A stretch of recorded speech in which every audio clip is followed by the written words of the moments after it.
Good morning students. आज हम बात कर रहे हैं, अपने पिछले क्लास में हमने एक नया टॉपिक स्टार्ट किया था जिसमें हमने बात की थी कि किस प्रकार से प्रधानाचार्य स्कूल प्रबंधन में किस प्रकार से उसकी क्या भूमिका होती है या उसके क्या उत्तरदायित्व होते हैं स्कूल के प्रति, जिसका कह सकते हैं कि निर्वहन वो करता है स्कूल के। आज हम बात कर रहे हैं कि किस प्रकार से एक टीचर की क्या भूमिका होती है आपके विद्यालय प्रबंधन और प्रशासन में। जैसा कि हमने प्रधानाचार्य के बारे में पढ़ा था कि उसके कई सारे उत्तरदायित्व होते हैं या उसके कर्तव्य होते हैं पूरे स्कूल के लिए, कि किस प्रकार से हमने बात की थी कि वो एक अच्छा वातावरण बनाए रखे स्कूल में, या किस प्रकार से चाहे वो अध्यापक हों चाहे वो बच्चे हों, उनके कार्य संबंधी किस प्रकार से चीज़ों को वो सुनियोजित तरीके से कर रहा था, उन चीज़ों के बारे में बात की थी। या वो वित्त संबंधी कार्य हों या अलग अलग समितियों से संबंधित कार्य हों, चाहे बात की थी कि कोई भी अनुदान हो उसका उपयोग प्रधानाचार्य कैसे करता है, चाहे वो पढ़ाई लिखाई संबंधी हो, चाहे हमने बात की हो शिक्षण अधिगम सामग्री संबंधित। तो इन सभी चीज़ों में किस प्रकार से एक प्रिंसिपल स्कूल का उसकी क्या भूमिका होती है स्कूल के प्रति और किन चीज़ों के बारे में वो उसका उत्तरदायित्व होता है, उन चीज़ों के बारे में हमने पिछली क्लास में पढ़ा था।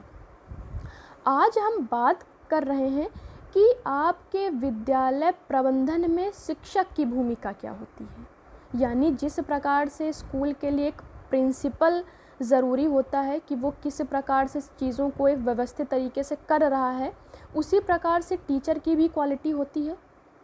कि वो क्या करता है, सारी चीज़ों को किस प्रकार से मेंटेन रखता है। जैसे हमें पता है कि प्रिंसिपल के स्कूल लेवल पे बहुत सारे उत्तरदायित्व होते हैं और उसे बहुत सारी चीज़ों के लिए समय समय पर क्रियान्वित करना पड़ता है। तो सेम कह सकते हैं कि एक प्रिंसिपल क्या है, सभी चीज़ों का निर्वहन खुद से नहीं कर सकता है या अकेले नहीं कर सकता है। तो उन चीज़ों के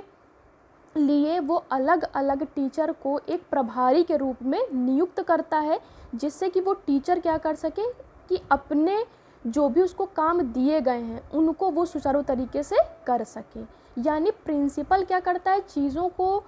एक रूपरेखा बना देता है कि हाँ आपको इस प्रकार से काम करने हैं, या कोई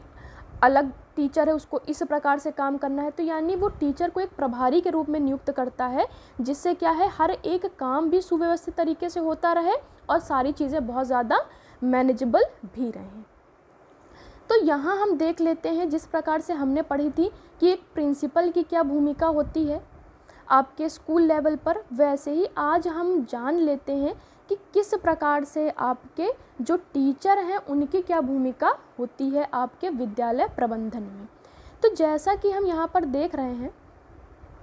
कि सबसे पहला काम है नियोजन में शिक्षक की भूमिका। नियोजन कह सकते हैं कि किस प्रकार से जो भी कार्य बताए गए हैं प्रधानाचार्य द्वारा, उनको किस प्रकार से कह सकते हैं कि उनको सुनियोजित तरीके से किया जा रहा है। जैसे अगर हम बात करें नियोजन की, तो कह सकते हैं कि प्रबंध समितियां बनाई जाती हैं आपके विद्यालय स्तर पर, जिसका आपके सचिव प्राचार्य होता है। प्राचार्य के अलावा इस समिति में एक वरिष्ठ शिक्षक को भी नियुक्त किया जाता है। वरिष्ठ शिक्षक को इसलिए नियुक्त किया जाता है क्योंकि उसके पास क्या होता है, स्कूल लेवल के जो भी एक्सपीरियंसेस होते हैं वो बहुत अच्छे तरीके से होते हैं। या कह सकते हैं कि जो भी प्रबंध समिति बनाई गई होती है, प्राचार्य तो होता ही है और उसमें वरिष्ठ शिक्षक का एक और ये भी योगदान होता है कि अपने और जितने शिक्षक हैं उनकी जो भी समस्याएं हैं या उनकी जो भी कठिनाइयां हैं वो प्रबंध समिति के सामने उनके एक रख सकता है, जिससे प्रबंध समिति क्या जान सकती है कि टीचर को अलग अलग क्षेत्रों में क्या क्या चीज़ें कठिनाई आ रही हैं, उन चीज़ों के बारे में भी वो जान सकता है। तो एक प्रबंध समिति बनाई जाती है जिससे क्या हो सकता है कि आपकी जो भी समस्याएं हैं या स्कूल लेवल पर जो भी कार्य हो रहे हैं उन चीज़ों की समय समय पर क्या होती रहती है कि किस प्रकार से अलग अलग प्रकार के जो भी कार्यक्रम किए जा रहे हैं उनका नियोजन किस प्रकार से होना चाहिए, या स्कूल लेवल पर अन्य जो भी गतिविधियां की जाती हैं उनका क्या प्रारूप होना चाहिए। तो उन सब के लिए भी क्या है, टीचर उत्तरदायित्व होता है आपके प्राचार्य की नेतृत्व में। नेक्स्ट अगर बात कर लें तो बात करते हैं पर्यवेक्षण में शिक्षक की भूमिका। पर्यवेक्षण कह सकते हैं कि यानी कोई भी अगर हम कार्य कर रहे हैं तो समय समय पर अगर उसकी हमने निगरानी नहीं की, यानी ये हमने सुनिश्चित नहीं किया कि वो कार्य जो हमने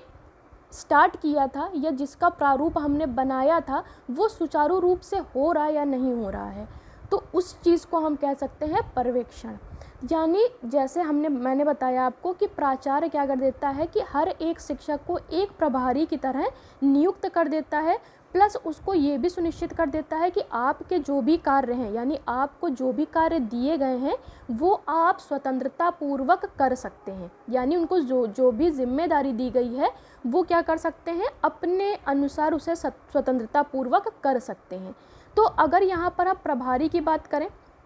तो कह सकते हैं अलग अलग प्रभारी बनाए जा सकते हैं। जैसे छात्रावास के लिए एक प्रभारी नियुक्त कर दिया गया, जिससे क्या है, छात्रावास यानी जो आपका हॉस्टल है उसकी वो निगरानी कर सकता है, यानी उसमें जो भी अनुशासन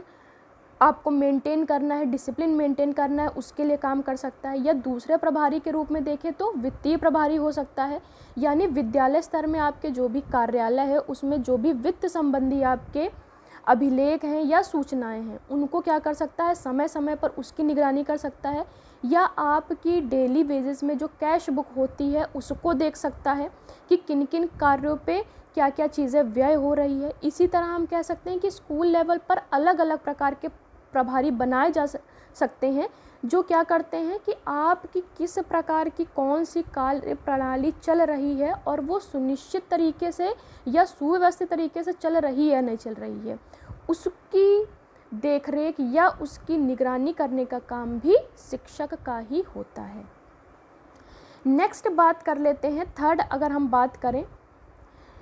तो हम कह सकते हैं कि व्यवस्था में शिक्षक की भूमिका। अगर व्यवस्था में शिक्षक की भूमिका देखें, जैसे हमने पहले भी बात की थी जब हम समय सारणी की बात कर रहे थे या हम समय प्रबंधन की बात कर रहे थे या आपकी सहायक शिक्षण सामग्री की बात कर रहे थे,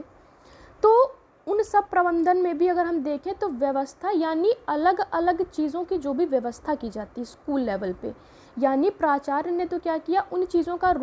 उनकी रूपरेखा बना दी, लेकिन उसको क्रियान्वित करने का काम किसका होता है, शिक्षक का। यानी हर एक चीज़ की व्यवस्था बनाना, चाहे वो क्लासरूम में आपके अनुशासन संबंधी हो, चाहे हम कह सकते हैं आपकी जो भी लैब होती हैं उसमें जो भी चीज़ें अलग अलग होती हैं उनकी व्यवस्था करनी हो, या हम कहते हैं कि स्कूल लेवल पर कोई नया कार्यक्रम या आयोजन करने जा रहे हों, चाहे वो सांस्कृतिक हो सकता है, चाहे आपके खेल कूद संबंधी हो सकता है, तो उन चीज़ों की व्यवस्था करने का भी पूरी जिम्मेदारी किसकी होती है, शिक्षक की। तो शिक्षक क्या करता है, उन चीज़ों की बहुत अच्छे से व्यवस्था करता है, प्लस शिक्षक क्या करता है, उसमें बच्चों का भी इनरोलमेंट करता है, जिससे क्या हो सके, बच्चे भी क्या आगे चल के क्या उनमें लीडरशिप क्वालिटी डेवलप हो या क्रिएटिविटी डेवलप हो, जिससे बच्चे भी क्या हैं उन चीज़ों के बारे में समय समय पर सीखते रहें। फोर्थ अगर हम बात करें मूल्यांकन या नियंत्रण में शिक्षक की भूमिका। मूल्यांकन करना यानी चाहे आपके क्लासरूम में जो भी बच्चे पढ़ते हैं उनका मूल्यांकन करना, चाहे उनके मानसिक स्तर के रूप में करना कि किस प्रकार से कौन सा बच्चा बहुत अच्छा है पढ़ने में, या हम कह सकते हैं थोड़ा बच्चा कुछ कम है पढ़ने में, तो उनका मूल्यांकन करना। और उनके मूल्यांकन के बाद क्या करना, अगर जो बच्चा कमज़ोर है पढ़ने में किसी विषय में तो उसकी टीचर क्या कर सकता है, उसके रिमीडियल क्लासेस ले सकता है या उसको अन्य चीज़ों के माध्यम से पढ़ा सकता है, या जिस विषय में कहते हैं कि बच्चे को बहुत ज़्यादा कठिनाई हो रही है, चाहे वो मैथ्स हो चाहे वो साइंस हो, तो उन चीज़ों के बारे में भी क्या कर सकता है टीचर, उनको अलग से रुचिपूर्ण तरीके से पढ़ा सकता है, जिससे बच्चे भी क्या करें उन चीज़ों में इंटरेस्ट लें। या नियंत्रण के रूप में हम कह सकते हैं कि एक क्लासरूम में पढ़ाना ही टीचर की रिस्पॉन्सिबिलिटी नहीं होती है, क्योंकि जब तक एक क्लास में अनुशासन या डिसिप्लिन हम मेंटेन नहीं कर सकते तब तक हम क्लास में क्या है एक इफ़ेक्टिव टीचिंग भी नहीं कर सकते।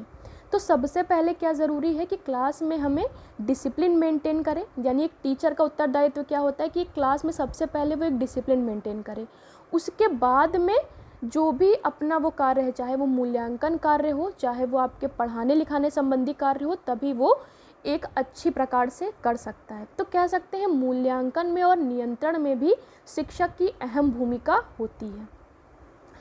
नेक्स्ट बात करें प्रशासन में शिक्षक की भूमिका। प्रशासन में जैसा हमने बात की कि अलग अलग विद्यालय में क्या है आपकी अलग अलग प्रबंध समितियां बनाई जाती हैं, तो वो क्या है आपकी चाहे टीचर संबंधी समस्याएं हों, चाहे आपके विद्यालय में पढ़ने वाले बच्चों की समस्याएं हों,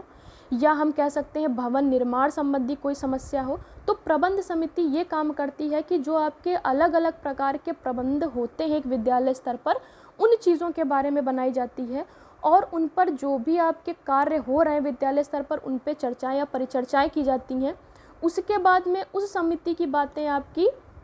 बीएसए तक जाती हैं और बीएसए क्या करते हैं, उन चीज़ों की निगरानी करते हैं या देखते हैं पहले कि सच में उन चीज़ों में कुछ कठिनाई है या कुछ कमी हो रही है, तो वो क्या करते हैं, वो सारी बातें आपके ऊपर शिक्षा विभाग तक उन चीज़ों को पहुंचाया जाता है। तो कह सकते हैं कि यहाँ पर भी एक शिक्षक की भूमिका है कि किस प्रकार से प्रबंध समिति में एक टीचर के लिए जो भी समस्याएं होती हैं उनके बारे में वो बताता है, जिससे प्रबंध समिति उन चीज़ों के बारे में समझती है और आगे उसे एग्जीक्यूट भी करती है। तो आज हमने जाना कि किस प्रकार से एक टीचर की भी उतनी ही भूमिका होती है विद्यालय प्रबंधन में जिस प्रकार से एक प्राचार्य की होती है। Thank you class.